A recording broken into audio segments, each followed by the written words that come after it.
Good evening and welcome to Dark Hour Paranormal. I am your host, Michael Roser, and I'm sure I'm lagging all over the place right now, looking at what we have on the screen. So for the moment here, I'm going to cut the intro short. All right.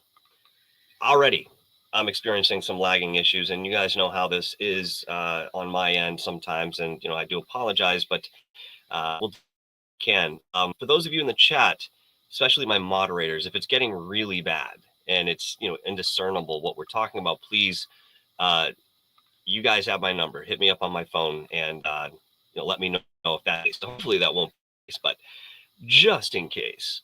All right, so good evening. Welcome to Dark Hour Paranormal. I am your host, Michael Roser, and tonight I have a fantastic guest, somebody I've wanted to have on the show for quite some time, but recently, and I say within the last couple of years, I had the opportunity to actually meet him.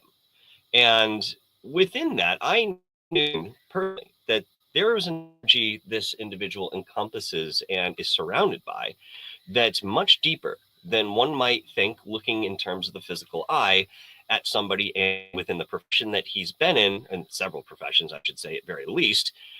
Again, there's something more about my guest tonight than I think I could say the same about other folks. Okay. That being said, tonight, folks, I have Father Bob Bailey joining us, and you may recognize his name from many of the television appearances that he has made, along with other appearances on podcasts and so forth. Father Bob Bailey has been in the paranormal field for an incredibly long period of time, and the expertise, the knowledge gained is certainly right there at the helm, and we're going to get into the depth of that this evening. Now, before I do, for the very few of you who are not familiar with Father Bob Bailey, I'm going to read a little bit of a bio here. This is in the description. If you'd like to go into it in more detail, I certainly implore you to do so. In the meantime, I'm going to give you a little bit of what he's provided to me. Father Robert Bailey, commonly known as Father Bob, is a native of Cranston, Rhode Island, and a retired Roman Catholic priest in Rhode Island. He earned a degree in education and human development at Rhode Island College. He attended Our Lady of Providence Seminary in Warwick, and then attended Major Seminary in Emmitsburg, Maryland, where he earned a master's in theology and was ordained into the priesthood in 1993. Having an interest in paranormal since childhood, he began to feel a calling to assist those working in the area of paranormal research with the priesthood. He felt that the church and the Catholic faith could bring some age-old wisdom and spiritual authority to the table in the area of the demonic. Through a series of circumstances, his friendship with Ryan Buell of PRS led him to work on various paranormal episodes where dark forces were suspected. This work gave both experience and exposure, along with credibility, to Father Bob Bailey in the paranormal field.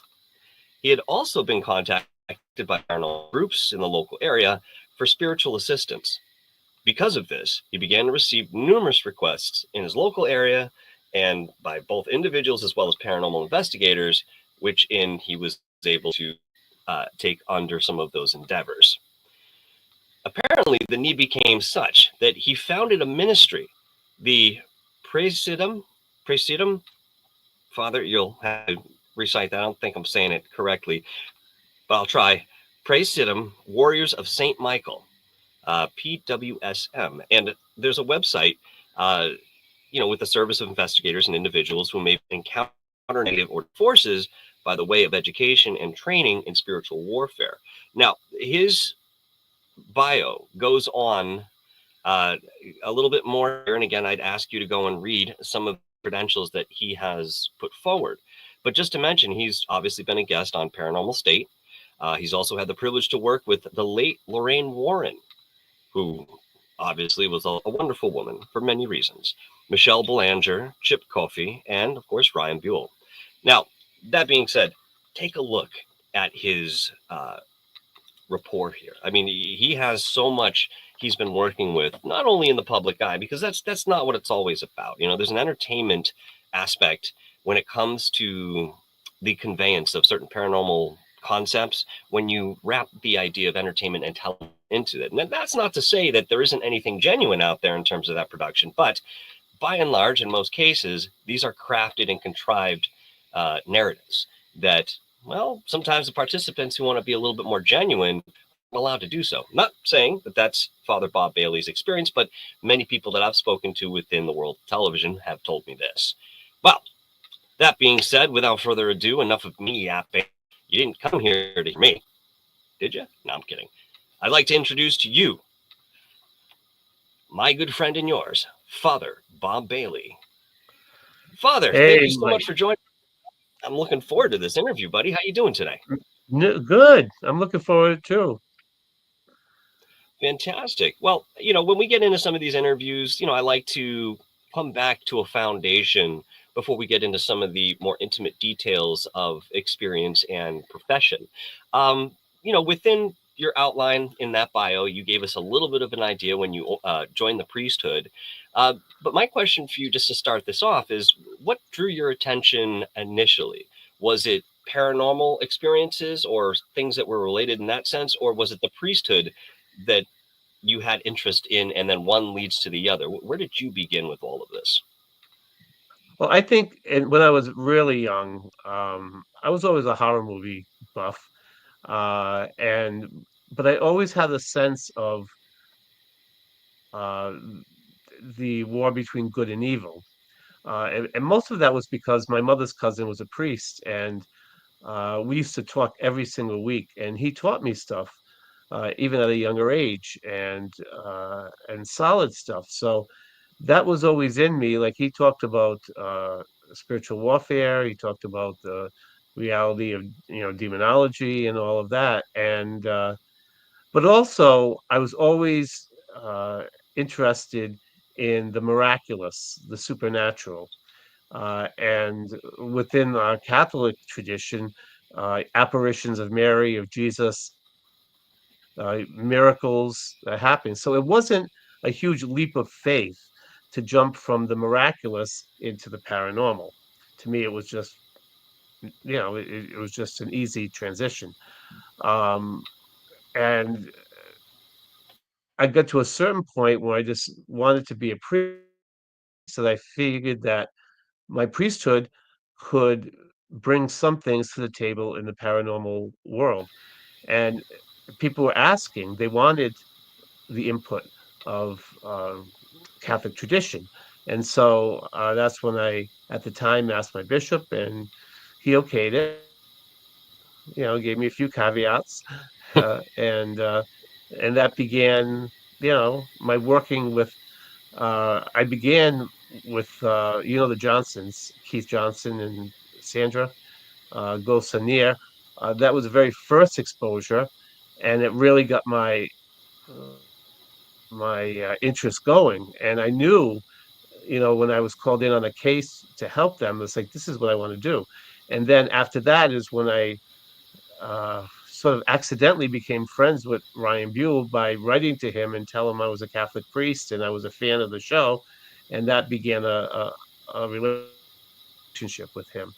So yeah, and ever since it's been trying to use the arsenal that we have in our faith and our traditions to help combat evil and help people with issues, uh, that want to see a priest. Well, So when you mention, fighting evil, there are a lot of people that have a certain idea of what that might look like perhaps for them, or the concept itself. You have this duality and there's a warriorship between both sides, and there's always a constant clash, and yet we do understand in terms of this reality, we live in a duality, we live in a dichotomic sort of sense. I don't know if that's a word, but you guys know what I'm saying. That being said, I understand that ancient peoples, and I think that we could go in a very broad sense across many different cultures, that actually worked in certain terms with the benevolent spirits that we're familiar with, along with those that are perhaps more nefarious. But my understanding overall is that they were able to work with these energies on such a level that even those that were more destructive or evil by nature were more of an ally in terms of how they were being used or utilized in a sense. Where do you think we came into within our modern era and modern thinking this whole idea of having to do battle, having to make this sort of contact with these different entities, and that you are now on the defense or offense, depending on what the situation dictates?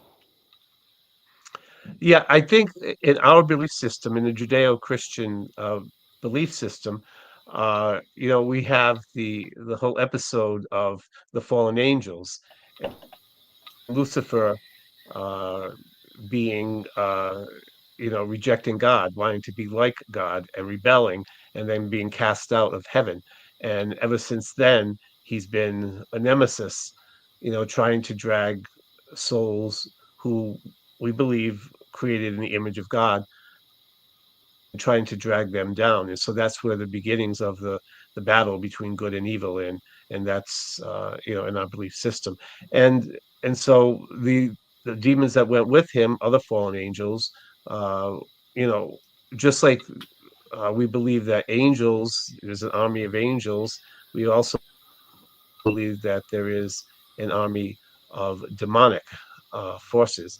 And so there's always that struggle between good and evil that we have as human beings on this earth. Uh, and so that's where it comes from, for myself, is from our belief system of the fallen angels. Mm-hmm. I think modality and belief system plays a very large part in many people's perceptions. And regardless of what we call it, at the end of the day, we're very much working with that same energy, again, by whatever name we decide. Um, I think it's very difficult for some people to wrap their minds around the idea that we're, constantly under attack. And yet there's a reality that reflects some sort of instability, where, again, we go back to this idea of duality. And now we're not just talking about on a physical level, we're getting into the spiritual end of things. Now, you mentioned spiritual warriorship. Now, what does that look like for you? What does that entail? Uh, for the most part, for myself and what I do at the Holy Sword Apostolate is uh, mostly answering calls to people who feel that there's some kind of spirit activity, a nefarious activity in their homes or on their property, and to try and cleanse that, or someone that feels oppressed or obsessed in that way, under attack by some kind of a negative entity, and trying to cast that out or protect them and help them to form a shield, a hedge of protection around themselves and around their homes. That will be the most of it. I am not an exorcist. For us in the Catholic Church, it's you know we recognize that that can be very dangerous when a demonic entity has fully possessed a human being. It can be very dangerous. And so we need the permission of our bishop. And he has to look at criterion for whether, we are fit for that. Not every priest is fit to do exorcism. And plus, to have a real, in the Catholic Church, we have to have a complete uh, medical exam and psychological exam of this person before the whole area of exorcism is even entertained. So it's not just automatic. Oh, that person looks demon possessed. No, there are things that we look at and we have a ritual book and guidelines of what we look for. But then we also have to have the physical and psychological, because there are some psychological issues that almost mimic, could look like demonic possession, and in reality it isn't. And if you treat it as demonic possession, you're not doing any help to the person. If anything, you would make things worse, because it's not going to help.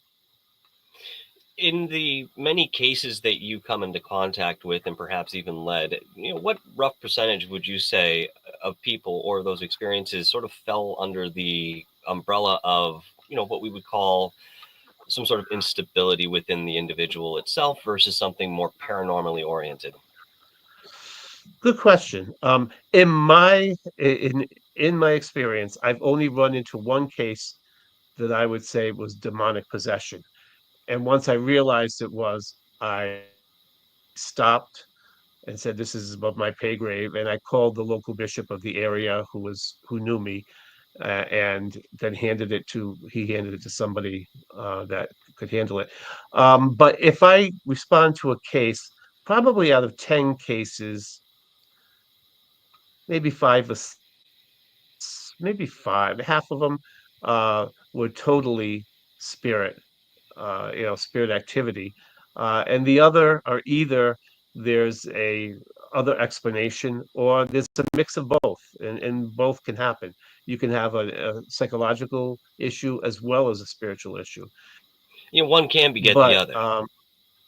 yes, yes, and I truly believe that a lot of the mental institutions, there are people also who have spiritual problems, and because that's where they would couch themselves and hide themselves in. But I would say about half, maybe a little over half, of the Wow. cases where there is some kind of spiritual activity that I've run into. Now, when they're not, sometimes people are relieved. Oftentimes they're not because they want to believe that it's spiritual activity, and it's very tough to try and convince them otherwise.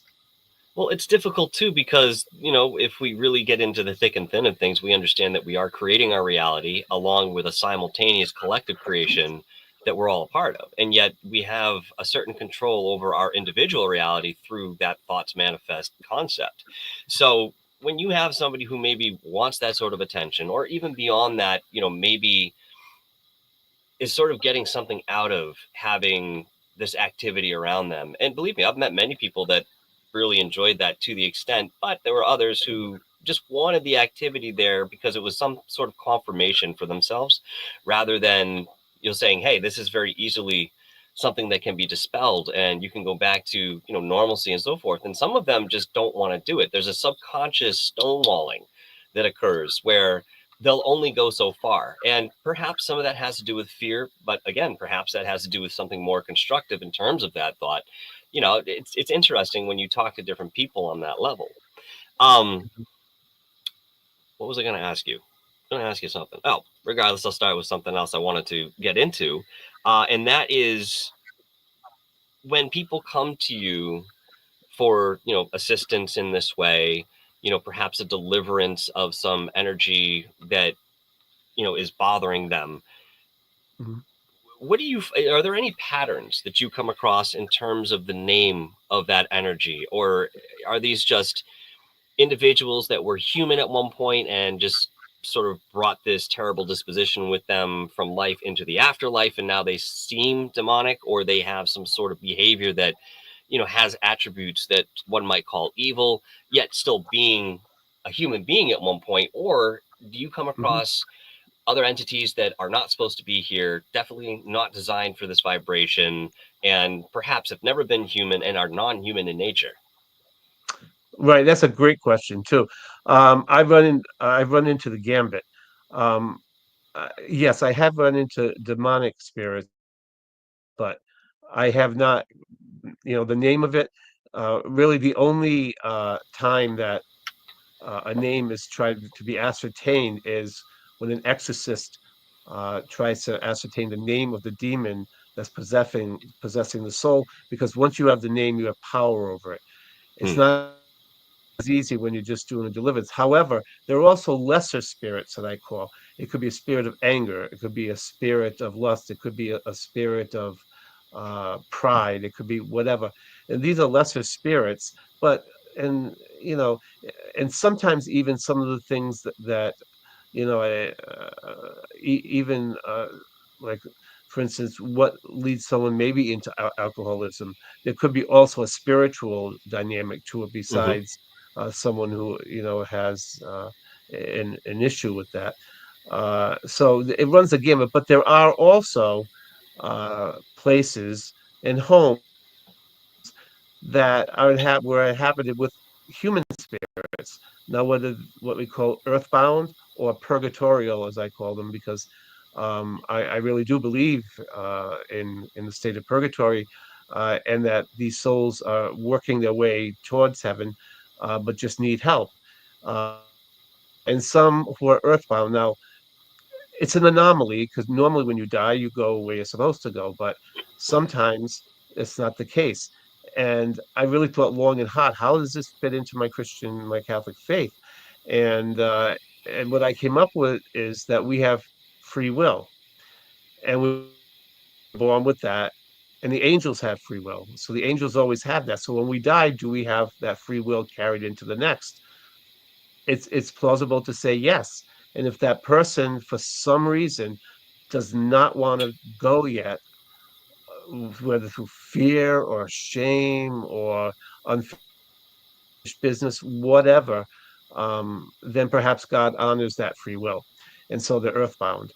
Others are on that journey, and I pray them into the light.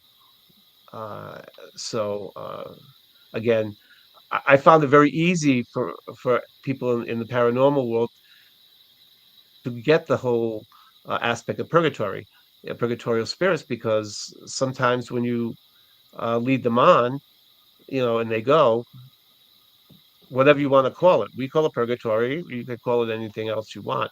Uh, but yeah, I've run the gambit of human spirits and you know, negative entities, and then demonic.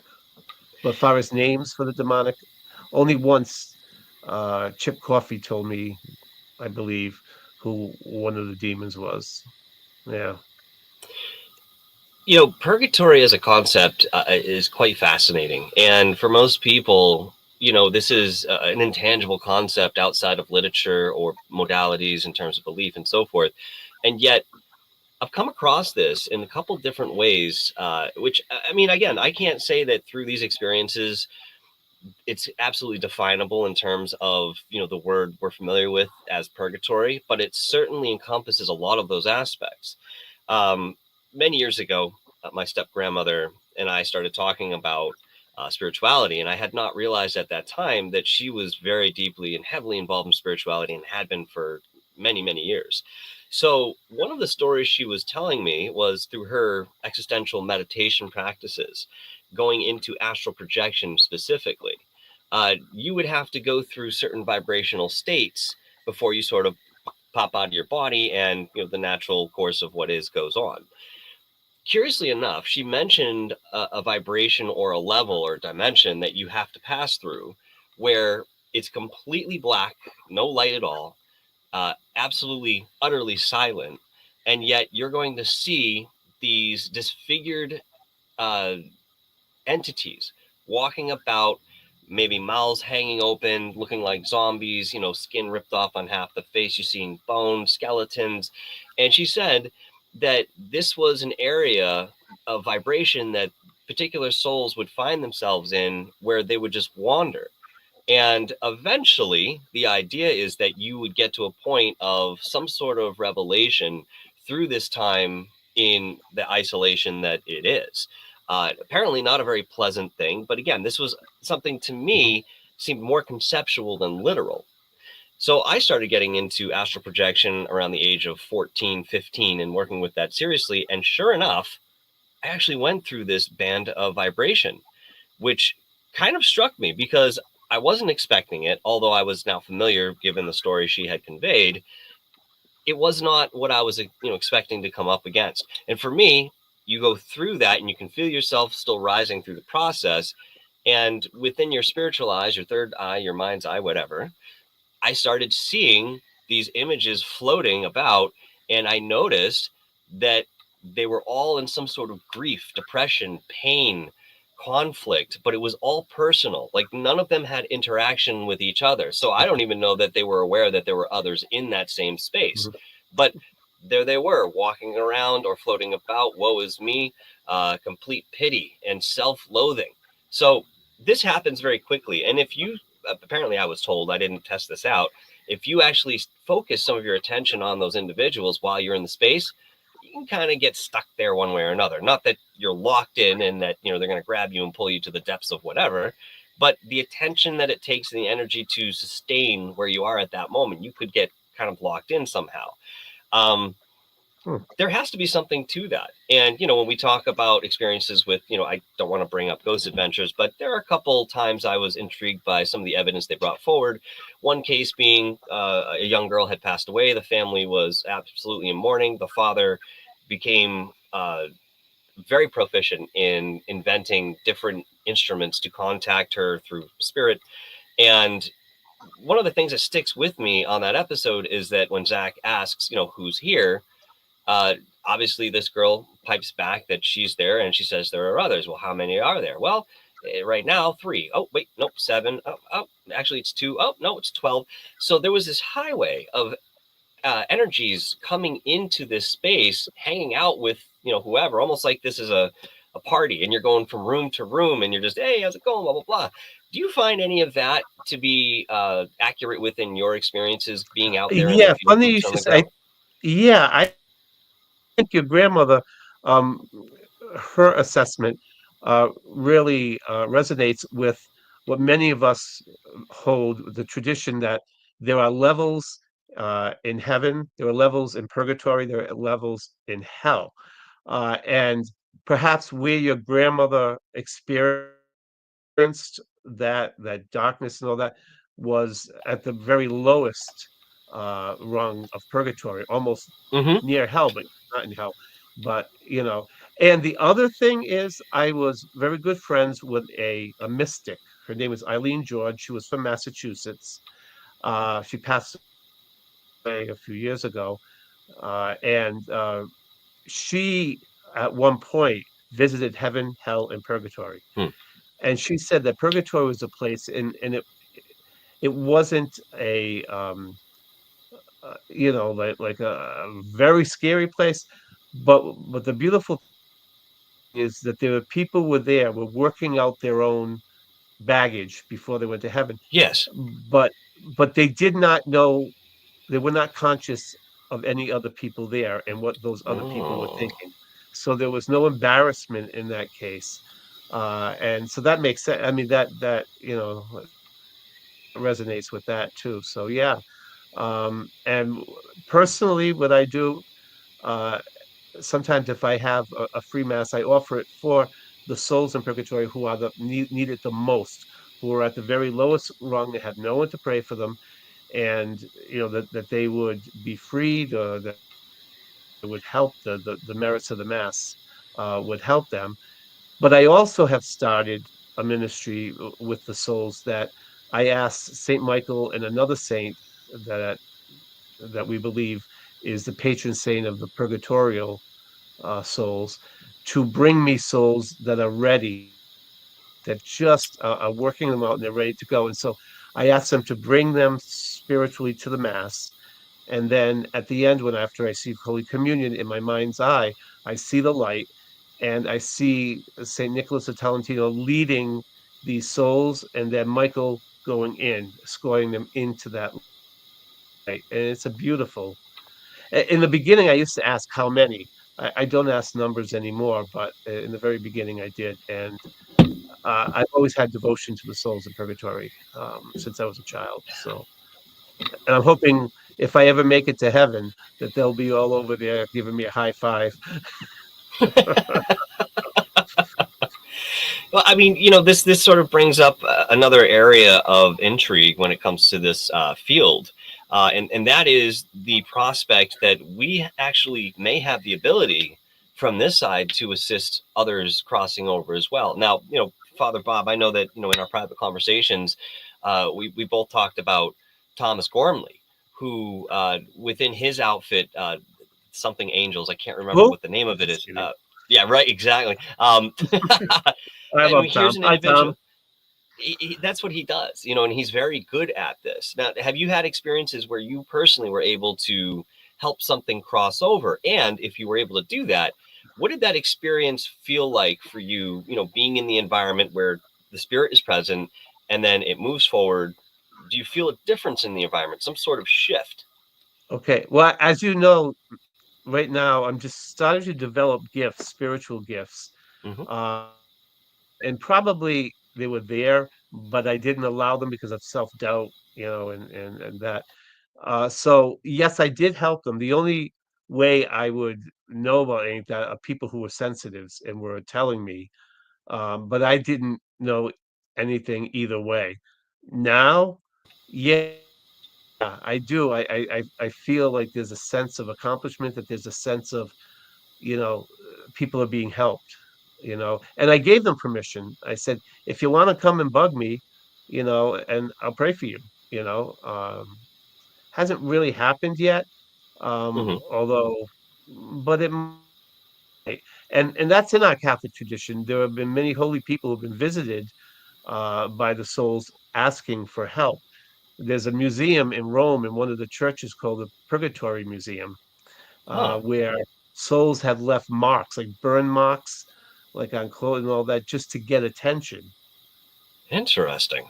And yeah, now I can tell you this: a friend of mine's house that has constant activity. And every time I go in there, uh, it's like it's quiet, but then it comes back. Now, I think I was able to get rid of the nefarious, negative entities, but I'm beginning to believe that uh, this continual activity, because it knows I'm friends with them and it wants my attention, Hmm. but they want me to go there. And it's funny because my friend will throw holy water and say, "Look, go to Father Bob. He wants you to be there. He's going to bring you the mass." I mean, it was one part the night where the bed shook. It really shook to wake her up. And that was just one of the manifestations. So I said, "Well, you know what? Then you do what I do. When you go to mass on Sunday, bring those souls. Tell them you're going to do that, and do what I do." So we're going to see how that works. But Yeah, it's kind of a beautiful thing. I will tell you this: it makes faith dynamic because it shows that, in my belief system, how they're what we call the communion of saints.